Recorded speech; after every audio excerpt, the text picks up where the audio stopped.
मैं विवेक एक बार फिर से अपने YouTube channel stock trading technique पर आपका हार्दिक स्वागत करता हूं। दोस्तों चलिए 14 तारीख की पॉसिबिलिटीज़ के लिए बात करते हैं।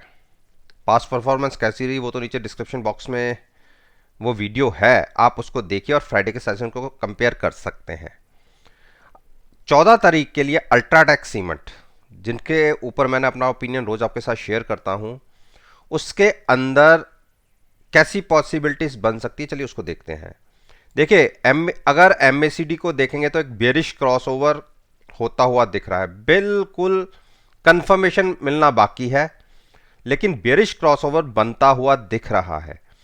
और इसका मायना यह है कि अगर प्राइस 4980 के नीचे ट्रेड होना शुरू हुआ तो आप ये मानिए कि तकरीबन ये स्टॉक 4900 तक गिर सकता है। और अगर 4900 नहीं संभला तो 4750 तक। ये दो टारगेट्स होंगे जो फिलहाल हम देख के चल रहे हैं। बाइंग अभी अवॉइड कीजिएगा। देखिए 9 दिन की मूविंग एवरेज के नीचे क्लोज हुआ है और वॉल्यूम वेटेज मूविंग एवरेज के आसपास है, तो इसलिए बाइंग तो नहीं बनती, लेकिन बेरिश क्रॉसओवर ऑलमोस्ट 98% तैयार हो चुका है, केवल 2% के हिसाब से कंफर्मेशन बाकी है। तो उस केस में हम शॉर्ट बना सकते हैं।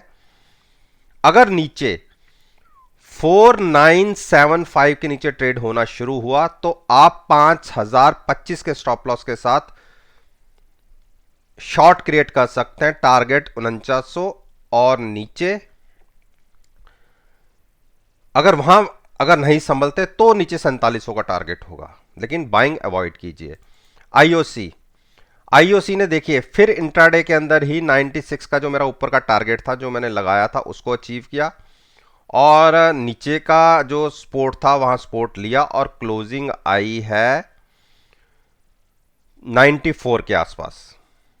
यानी ऊपर से इसको रिजेक्शन देखने को मिली और इसने 96 का जो हमारे मार्च के बाद जब मार्केट क्रैश के फॉर्म में आई थी वो इसका हाई था जो बना था, आप ये मानिए तकरीबन 8 जून के प्राइसेस को इसने टच किया फ्राइडे के सेशन में, लेकिन वहां से फिर रिजेक्शन मिली। जैसे यहां एक बार देखने को मिला था और इतना बड़ा फॉल फिर देखने को मिला था, फिर यहां तक गए, फिर इतना बड़ा फॉल देखने को मिला और अब हम फिर उसी टेरिटरी में खड़े हैं।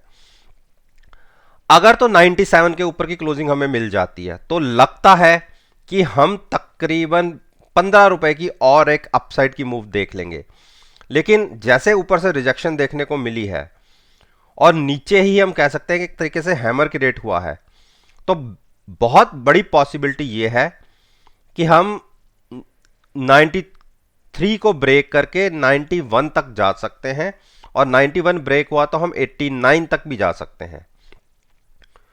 तो अब चेक कर लेते हैं कि देखिए बुलिश क्रॉसओवर है, नो डाउट 73 की आरएसआई है तो उसमें भी गुंजाइश बाकी है। जैसे बाकी शेयर्स 80-80 की आरएसआई पे ट्रेड कर रहे हैं तो इसमें भी पॉसिबिलिटी बनती है। तो 93 के स्टॉप लॉस के साथ अगर हम अपसाइड पर मूव करते हैं तो ही बाइंग कीजिएगा 15 से 20 मिनट देखने के बाद, अदरवाइज साइड होके बैठिए। लेकिन जैसी क्लोजिंग हमें मिली है हाई से लोअर साइड पर और एमएसीडी बेरिश क्रॉसओवर दे रहा है, तो मेरे को 97% पॉसिबिलिटी ब्रेकडाउन की लगती है नीचे की तरफ, कि ये स्टॉक के प्राइसेस नीचे की तरफ जा सकते हैं, कम से कम 91 रुपए तक तो जा ही सकते हैं। तो अब बात करते हैं गेल ने, देखिए ये मेरी एक ट्रेंड लाइन थी जो मैंने जिसको तोड़ के इस टेरिटरी में, नीचे की टेरिटरी में ये स्टॉक एंटर हुआ था, तो उसके हिसाब से ये मैंने इसको मैं मेंशन करता हूं कि कहां तक इसकी पॉसिबिलिटी बनती है जाने की। देखिए अगर आप बात करेंगे 14 तारीख के हिसाब से तो 133 का प्राइस बनता है। 133 के ऊपर अगर क्लोजिंग हमें मिलेगी, आज नहीं कल नहीं परसों, तो इसके अंदर आप देखिए एक रनअप और देखने को मिल सकता है। तो पहले हम 133 के टारगेट पर ही कंसंट्रेट करेंगे। क्लोजिंग 126 के आसपास आई है और आरएसआई 85 है, हाईली ओवरबॉट है शेयर, तो मैं रिकमेंड बिल्कुल नहीं करूंगा कि आप इसमें बाइंग करके चलिए। हाँ, पॉजिटिव ट्रेंड है नो डाउट, लेकिन RSI 85 हाईली ओवरबॉट जोन, तो एक करेक्शन की उम्मीद बनती है। और मेरा मानना है कि जैसे मैं 120 की कॉल बाय करके भी वहां पर भी सेलिंग में बोल रहा था, और मेरी अपनी पोजीशन इसके अंदर है। अगर मैं आपसे एक बात करूं, लेकिन क्लोजिंग वहां से 126 तक चली गई है, एक अप मूव देखने को मिली है, तो कॉन्शियस होके भी ही बाइंग में बैठिएगा। जबकि मैं कभी रिकमेंड नहीं कर रहा कि आप यहां इस स्टेज पे आप बाइंग करें। हां, आप RSI को ओवरबॉट जोन में देखते हुए शॉर्ट साइड पर एक पोजीशन क्रिएट कर सकते हैं, लेकिन केवल हैजिंग के साथ। कॉल बाय करके तभी फ्यूचर सेल करने की स्टेप लीजिएगा, अदरवाइज नहीं। टाटा मोटर्स ने एक कोशिश की थी नीचे का ब्रेकडाउन देने की, और देखिए 2 दिन लगातार इसने अपनी 20 दिन की मूविंग एवरेज 176 के आसपास का लो लगाया, और वहां से छोटी सी गेन ऊपर देके क्लोज हुआ है। अगर प्राइस 176 ब्रेक हो जाता है, तो आप ये मान के चलिए 173 और 172 ये जो ट्रेंड लाइन है, यहां तक एक बार इसको टच कर सकता है, जो 169 का प्राइस बनता है। मैं 10 रुपए नीचे तक की बात कर रहा हूं कि गिर सकता है। हाँ, बाइंग करनी हो तो 185 के ऊपर करिएगा। एक बेरिश क्रॉसओवर बना है, ये देखिए, इसीलिए मैं शॉर्ट साइड पर ट्रेड लेने की बात कर रहा हूं, और वो भी हैजिंग के साथ। बाइंग करने की अभी गलती मत कीजिएगा। यूपीएल, देखिए यूपीएल में मैंने, अगर पिछले 2 दिन की बात करेंगे, केवल पिछले 2 दिन के लिए, तो मैंने ये कहा था कि क्योंकि जब 435 से ऊपर चलना शुरू हुआ किया, और मैंने 500 और 550 के टारगेट भी बोले थे, और उस तरफ ये स्टॉक गया, 500 के आसपास के टारगेट तो अचीव भी हुए, 496 का हाई लगा। लेकिन अगले दिन मैनेजमेंट की तरफ से ही कुछ गलत फहमियों की वजह से इस स्टॉक के अंदर 10 से 15% का एक करेक्शन देखने को मिला, कुछ एलिगेशंस लगे।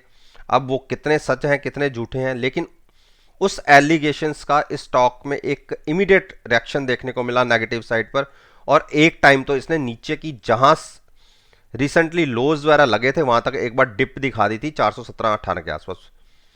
लेकिन फ्राइडे के सेशन में एक रिकवरी दिखी, 452 तक स्टॉक गया, 56 तक गया खुला, सॉरी, और वहां से एक फिर डिक्लाइन देखी गई, क्लोजिंग मिली हमें 436 के आसपास। तो अभी मेरा भी मानना है कि जब तक पिक्चर इसमें कोई क्लैरिटी नहीं आती, तो इस स्टॉक में भी हाथ मत डालिएगा, नहीं तो हाथ जलने का खतरा ज्यादा रहेगा। तो साइडवेज होके जब स्टॉक मार्केट में 1200-1500 कंपनीज है, तो इसी में क्यों एंटर होना, तो इसलिए इसको अवॉइड कीजिए। हीरो मोटोकॉर्प, देखिए हीरो मोटोकॉर्प जो ये मेरी सपोर्ट लेवल है 3170 का, इसको ब्रेक नहीं कर रहा, लेकिन किसी भी कैंडल की बॉडी या विक पिछले 8-10 दिन से बिना इसके छुए हुए क्लोज भी नहीं हुई। तो इसीलिए मैं कह रहा हूं, जब कोई कैंडल 3170 से दूर होके क्लोज हो, तो आप उस तरफ की पोजीशन क्रिएट कर दीजिएगा। अगर नीचे की तरफ क्लोज होती है, 3170 को नहीं छूता इंट्राडे के अंदर भी, और गैप अप या गैप डाउन खुलता है, तो आपको एक दिन कम से कम वेट करना पड़ेगा कि इस लाइन को टच ना करे, तो आप उस तरफ की मूव के साथ ट्रेड ले सकते हैं। मेरा मानना है कि अगर मैं बात करूं रिसेंटली, तो बुलिश क्रॉसओवर तो चल रहा है, लेकिन वॉल्यूम्स जनरेट नहीं हो रहे। आप ये मानिए 3238-40 तक ये स्टॉक गया है, और वहां से इसे रिजेक्शन मिली, और नीचे की तरफ फिर वहां से 100 पॉइंट या 60-70 पॉइंट नीचे क्लोज हुआ। तो मैं तो इसमें बुलिश हूं, मेरे हिसाब से इसमें 3350 तक के टारगेट आपको देखने को मिलने चाहिए, जो ये वाला एक बार मैंने देखिए टारगेट्स लगाए थे, और वहीं से ये स्टॉक घूमा था वापस। ऐसे ही मैं कह रहा हूं कि आपको 3350 के फिर दिख सकते हैं, लेकिन अगर 3140 के नीचे ये ट्रेड होना शुरू हुआ, क्लोज हो गया, तो समझ लीजिए हम 100 पॉइंट नीचे भी गिर सकते हैं, लेकिन पॉसिबिलिटी अभी ऊपर जाने की ज्यादा है। कंसोलिडेट कर रहा है तो बिल्कुल हैजिंग के साथ आप बाइंग में रहिएगा, अदरवाइज साइड वाइज होके बैठिए। टाइटन देखिए, टाइटन फिर उसी के ऊपर क्लोज हुआ है। देखिए, मैं यही तो कह रहा था कि जब किसी भी कैंडल की विक या बॉडी नहीं छुएगी इस लाइन को, तभी हम उस तरफ की मूव लेंगे। तो पिछले 7 दिन से देख लीजिए, ये ट्रेंड लाइन को प्राइस छू रहा है, तो इसलिए हमने कोई ट्रेड लेना नहीं है। अब देखते हैं कि अगर क्रॉस होके ऊपर क्लोजिंग मिलती है, क्रॉस का मतलब इंट्राडे में या कभी भी ये कैंडल इसको ना छुए, तो हम उस तरफ की मूव के लिए तैयारी करेंगे, अदरवाइज हम तब तक वेट करेंगे। देखते हैं हमें किस तरफ का ब्रेकआउट या ब्रेकडाउन मिलता है। लेकिन अगर अकॉर्डिंग टू कैंडल्स के हिसाब से देखूं तो धीरे धीरे बायर्स की स्ट्रेंथ लूज हो रही है। देखिए हिस्टोग्राम के साइज को देखिए, ऊपर गया और यहां से फिर धीरे धीरे लूज हो रहा है। लूज का मतलब ये नहीं कि यहां से नेगेटिव हो जाएगा, यानी अगली मूव थोड़ी छोटी आएगी, उसकी अगली मूव थोड़ी और छोटी आएगी, तो उसके बाद प्राइस ये घूमेगा। तो हल्क ज़्यादा बड़ी मुझे इसमें पॉसिबिलिटी लग नहीं रही अभी फिलहाल ऊपर जाने की, लेकिन क्लोजिंग अच्छी दे रहा है, तो हो सकता है कि हम तकरीबन ये मान के चलिए कि एक बार 1480 तक चले जाएं और उसके बाद एक करेक्शन देखने को मिले। तो गैप अप ओपन का वेट कीजिए। अगर 1450-55 के आसपास खुलता है और वहीं ट्रेड होता रहता है, तो आप 10 से 15 के स्टॉप लॉस, 10-15 रुपए के स्टॉप लॉस के साथ बाइंग में बैठ सकते हैं। अदरवाइज कंसोलिडेशन फेज के अंदर बाइंग करने का या सेल करने का कोई फायदा नहीं होता। टीसीएस लगातार तीसरे दिन एक के बाद एक 3 लो और सपोर्ट, इसने 9 दिन की मूविंग एवरेज को सपोर्ट लिया है। अगर यहां से हम नीचे गिरते हैं तो 2740 और ये मान लीजिए 2675 तक के टारगेट देखने को मिल सकते हैं। तकरीबन 100 पॉइंट और नीचे गिर सकते हैं। तो अभी बेरिश हुआ नहीं है, कोशिश बेरिश होने की हो रही है। बेरिश क्रॉस ओवर होगा तो हम बिल्कुल सेल भी करेंगे। या आप ये मान लीजिए, अगर क्लोजिंग आपको 2720 के नीचे, तो थोड़ा दूर का प्राइस है, चलो इतना तो नहीं, अगर क्लोजिंग हमें 2770 के नीचे मिल जाती है, तो भी ये स्टॉक 50% बेरिश मोड में चला जाएगा, तो भी आप शॉर्ट पोजीशन क्रिएट कर सकते हैं अभी। लेकिन बाइंग अवॉइड कीजिए। मारुति 6 दिन से कंसोलिडेट कर रहा है, इसीलिए साइडवेज होकर बैठी है, इसमें भी ट्रेड लेने की जरूरत नहीं है। देखते हैं कि किस तरफ का ब्रेकआउट या ब्रेकडाउन देता है, तो उसी हिसाब से ट्रेड लेंगे। मेरे को पॉसिबिलिटी धीरे धीरे करके, अब जैसे एक बड़ी मूव बीच में देखने को मिली है, अब मुझे लग रहा है कि धीरे धीरे करके थोड़ी छोटी छोटी मूव्स में ये स्टॉक ऊपर चलेगा और उसके बाद एक बड़ी करेक्शन की तैयारी होगी। एक बार ये स्टॉक 8000 के आसपास दिख सकता है। देखिए इंट्राडे में तो इसने लगाया था 8028 का, लेकिन अब धीरे धीरे मुझे लग रहा है कि थोड़ा सा स्टॉक 8000 की तरफ जाने के बाद एक करेक्शन 7600 तक की दिखा सकता है।